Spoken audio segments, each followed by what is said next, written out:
আপনি যে হকের উপর আছেন এটা কিভাবে যাচাই করবেন? যদি এই কাজটা আপনার সঙ্গে ঘটে কিংবা আপনার দলের সঙ্গে ঘটে, তাহলে আপনি ধরে নিতে পারেন আপনি 100% হকের উপর আছেন। আপনি বাংলাদেশে ইসলাম কায়েম করতে চাচ্ছেন, এতে কোনো প্রকার সন্দেহ নাই। আপনার জেল খাটতে হবে, যে কোনো পর্যায়ে আপনার জেল খাটলেই হয়ে যাবে। আসুন আগে কথাগুলো শুনি, তারপরে কথাগুলো বলি। হুকুমত কায়েম করতে চায় না, শরিয়া আইন বাস্তবায়ন করতে চায় না, নাম দেয় ইসলাম।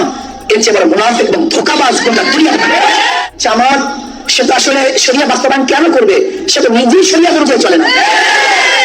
তার লিডাররা অপরহ বিপর্যয় মহিলাদের সাথে সব জায়গায় খোলা দেয়। এই কথাগুলো কিন্তু বাস্তব কথাই বলছে। কাটসাট করে যেহেতু সেই ভিডিওটাকে এখানে প্রেজেন্ট করেছে, তাহলে আমারও কাটসাট করেই এই ভিডিওগুলোর রিপ্লাই দিতে হবে কথাগুলোর। আপনারা কি বলেন? চলুন শুরু করা যাক। ইসলাম দলটার উপরে আন্দাজে আকীদা ভালো নাই, এই দোষ চাপিয়ে দেন। আকীদা আপনার ভালো। বাংলাদেশ জামাত ইসলামের প্রতি যে তহমতটা এই দেশের অনেক আলেম ওলামা দিয়ে থাকেন, বুঝে কে না বুঝে আমি জানি না, যে তাদের আকীদা ভালো না। কে বলেছে আপনাকে? আকীদা যদি ভালোই না হবে, দড়ি গলার কাছে চলতেছে, তারপরেও অস্বীকার করে নাই। আচ্ছা, সেই দড়ি গলার কাছে কেন ঝুলছিল? এটা কি ইসলামের কথা বলার কারণে তার গলার সামনে দড়ি ঝুলছিল? না, অন্য কারণে তার গলার সামনে দড়ি ঝুলছিল। সেটা কিন্তু আমরা খুব ভালোভাবে জানি। যদি আপনাদের কাছে মনেই হয়, তাহলে সেই ভিডিওর লিঙ্কটা দিবেন। এমন কি কথা বলেছিলেন ইসলামের পক্ষে, যে কথা বলার কারণে আপনাদেরকে রশির সামনে দাঁড়াতে হয়েছে? রশির সামনে দাঁড়িয়ে আপনারা অটল ছিলেন। আপনারা কেন জেলখানায় গিয়েছিলেন সেটা কিন্তু আমরা খুব ভালোভাবে জানি। ওই 71-এর কথা মনে আছে? সেই 71-এর কারণে কিন্তু আপনাদেরকে জেলখানায় নিয়ে যাওয়া হয়েছিল। এটা আমরা খুব ভালোভাবে জানি। আপনার আকীদা এত ভালো, আপনি একটু দড়ির কাছে যেয়ে দেখেন তো। মা গলায় নেওয়া লাগবে না, শুধু দড়ি এক হাত দূর থেকে দেখবেন, দেখলে আপনার ভেতরে সব শুকিয়ে যাবে।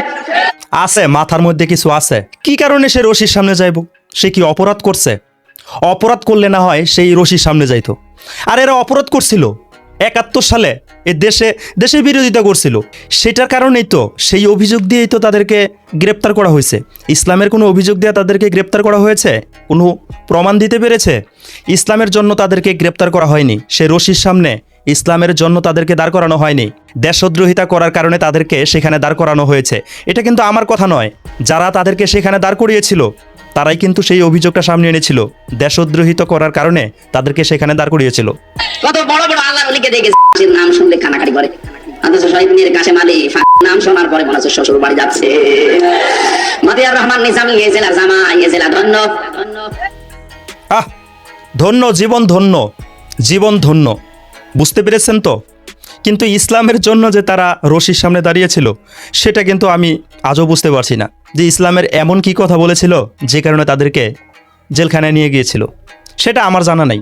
আমি যতদূর জানি 71 সালে তারা দেশদ্রোহিতা করেছিল, বাংলাদেশের বিপক্ষে কাজ করেছিল। সেই অভিযোগ দিয়ে তাদেরকে জেলখানায় নিয়ে যাওয়া হয়েছিল, আমি যতদূর জানি। আমার চাইতেও যদি আপনারা অন্যরকম কিছু জেনে থাকেন, তাহলে অবশ্যই আমাকে সেটা জানিয়ে দেবেন। আসুন আর একটু সামনে যাই।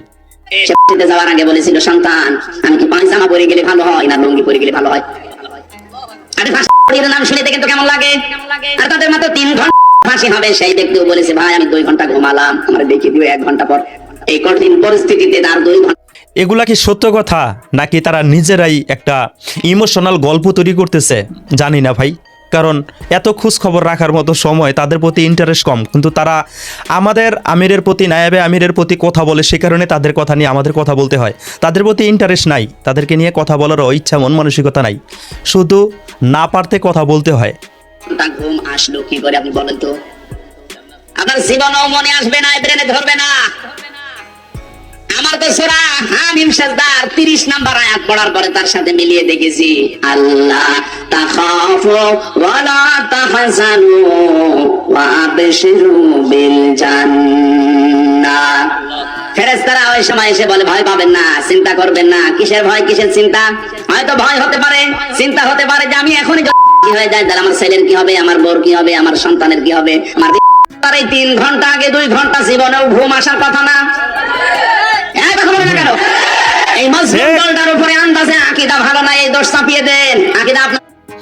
আসলে তো আকীদার সমস্যা আছেই।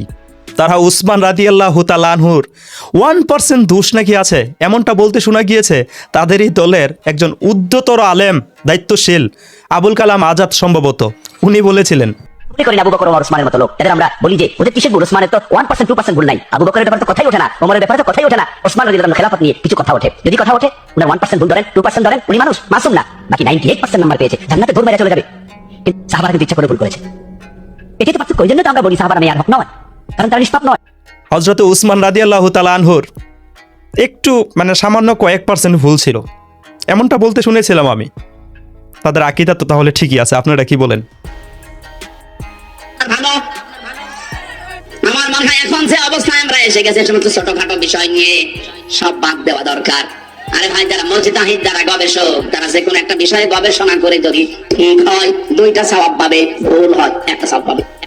আপনি জিজ্ঞেস করেন আলেমকে, যে কোনো বিষয়ে শরীয়তের মাসলা মাসাইল নিয়ে যদি গবেষণা করে যদি ভুলও হয় তাই 1টা রসগোল্লা, আর যদি সঠিক হয় কয়টা? আর আপনি তো কোনো চিন্তা ভাবনাই করেন না। চিন্তা ভাবনা করে দেখছেন, যদি ভুল হয় তাহলে একটা, যদি সঠিক হয় তাহলে 2টা।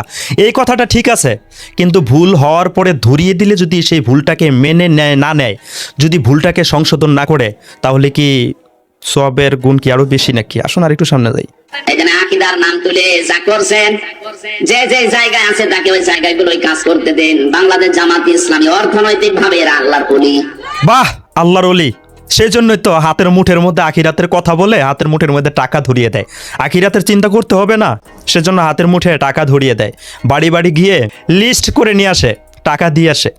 তারা অবশ্যই টাকার দিক দিয়ে আল্লাহর ওলি। এদিকে এর পাশে এরা আল্লাহর ওলি। লক্ষ কোটি কোটি টাকা এদের কাছে দিলে 4 আনা এদিক ওদিক হবে না। বাংলাদেশে অন্য কারো কাছে দিয়ে দেখেন তো, হ্যাঁ? এতে বোঝা যাচ্ছে একমাত্র তারাই বিশ্বাসী, বাংলাদেশের অন্য কেউ বিশ্বাসী না, একমাত্র তারাই বিশ্বাসী। এতটাই বিশ্বাস অর্জন করেছে যা বলার বাইরে। কথা বলেন, আমি মানিয়ে বলছি, এটা বাস্তব না। ওলি খোঁজার জন্য চট্টগ্রামে যাওয়া লাগে না, অলি খোঁজার জন্য চট্টগ্রাম যাওয়া লাগবে না। অলি খুঁজতে কেন চট্টগ্রামে যাবেন? তাদের দলের কর্মীর দিকে, তাদের দলের নেতার দিকে, তাদের দলের সাপোর্টারের দিকে যদি তাকান, তাহলেই মনে করেন যে আপনি অলির দেখা পেয়ে যাবেন। বুঝতে পেরেছেন? এটাই মাজলুম দলটার উপরে আমার মনে হয় উল্টা পাল্টা দোষ না দিয়ে তাদের প্রতি সহানুভূতিশীল হওয়া লাগবে। আজকে একটা সবচাইতে বড় বাংলাদেশের ভেতরে নাম করা মাদ্রাসা ঝালকাঠি এনএস কামিল মাদ্রাসা নেসরাবাদ, ওই জায়গায় ডাক্তার শফিকুর রহমান জামাতের আমির গিয়েছে, যে সৌহার্দ্যপূর্ণ আলোচনা হয়েছে। আমার মনে হয় সব আমার একটা জিনিস বুঝে আসে না, এত বড় একটা ইসলামিক দল, সেই দলের আমির কেন আলেম না, কেন ইসলামী শিক্ষায় শিক্ষিত না? এটা আমার মাথায় ধরে না। উনি কি বাইতুল মোকাররমের ইমামতি করতে পারবে? হ্যাঁ, জামাতে ইসলামের ইমামতি করতে পারবে, কারণ সেই দলে যারাই থাকুক না কেন, যদি ছোট্ট একটা কর্মীও থাকে, সেও বিশাল বড় আলেম, বিশাল বড় আলেম, তার দ্বারা সব কিছু করা সম্ভব। জায়গা থেকে যদি এভাবে রেসপন্স আসে, দেশে ইসলামের বিরুদ্ধে কেউ আর থাকবে না। কওমি মাদ্রাসা হেফাজত ইসলাম চরমনাই সহ ওনারা যে কাজগুলো করছে, ওনারা যে তালিমগুলো দিচ্ছে, ওই জায়গায় আমাদের যাওয়া সম্ভব না। হ্যাঁ, যাওয়া সম্ভব না, বুঝতে হবে। ওই জায়গাগুলো তারা কাজ করছে, খুব ভালো কাজে আছে, আলহামদুলিল্লাহ। কিন্তু রাজনীতি, অর্থনীতি, দেশ পরিচালনা করার জন্য যে যোগ্যতাগুলো দরকার, শিবিরের লোক, জামাতের লোক যেভাবে অর্জন করেছে, আপনি ওই জায়গায় যেতে পারবেন না। হ্যাঁ, শিবির এত অর্জন করা করছে রে ভাই। আমাদের ইসলামী আন্দোলন বাংলাদেশের মহিলা কর্মীগুলো যখন দিনে দাওয়াত দিতে আমাদের মা বোনদের কাছে গিয়েছিল, তখন তাদের গায়ের উপর হাত তুলেছিল। তারা এত অটল হয়েছে, এত অটল হয়েছে যা বলার বাইরে। আর সোশ্যাল মিডিয়ায় শুধু অপপ্রচার আর অপপ্রচার, তারপরেও তারা এগিয়ে আছে, কারণ অপপ্রচারও তো একটা প্রচার। কি বলেন আপনারা? আসুন, কারণ সব দিক থেকে তারা এগিয়ে আছে, সব দিক থেকে, যেটাই বলেন না কেন, সব দিক থেকে। শুধু নবী করিম সাল্লাল্লাহু আলাইহি ওয়াসাল্লামের সুন্নাত থেকে পিছিয়ে আছে, আর গালির দিক থেকে তারা একটু বেশি এগিয়ে আছে, আর অপপ্রচারের দিকে তারা একটু বেশি এগিয়ে আছে। আপনারা কি বলেন? আপনি বিসিএস ক্যাডার হতে পারবেন, এই লোকটা হতে পারবে, অনার্স মাস্টার্স করেছে, বিসিএস পরীক্ষা দিয়ে যদি টিকে যায়, কালকে ওই এসপি হতে পারবে, এসপি এর পরে এসপি।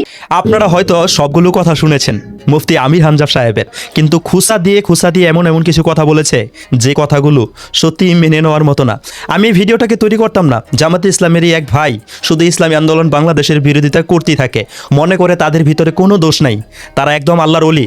আসলে যে তাদের ভিতরে আমল আখলাক কোনো কিছু নাই, তাদের যে আকীদার মধ্যে সমস্যা আছে, তারা এই জিনিসটা মানতেও চায় না, বুঝতেও চায় না, ধরিয়ে দিলে সেটাকেও বিশ্বাস করে না, আর নিজেকে অনেকে বড় ভাবতে থাকে, সবসময় মনে করতেই থাকে, আর স্ক্রিনে উঠিয়ে ওলামাই কেরামদেরকে বিভ্রান্ত তৈরি করে। প্রয়োজন ছিল এই ভিডিওটার মধ্যে মুফতি ফয়জুল করিম হুজুর শায়েখে চরমনাইকে সেট করে দেওয়াটার, এডিট করে এখানে তাকে বসিয়ে দেওয়ার কোনো প্রয়োজন ছিল? আর জেল খাটলেই যদি সে বিশাল বড় আল্লাহর ওলি হয়ে যায়, তাহলে যারা চুরি করে জেল খাটছে তারা কি বিশাল বড় আল্লাহর ওলি?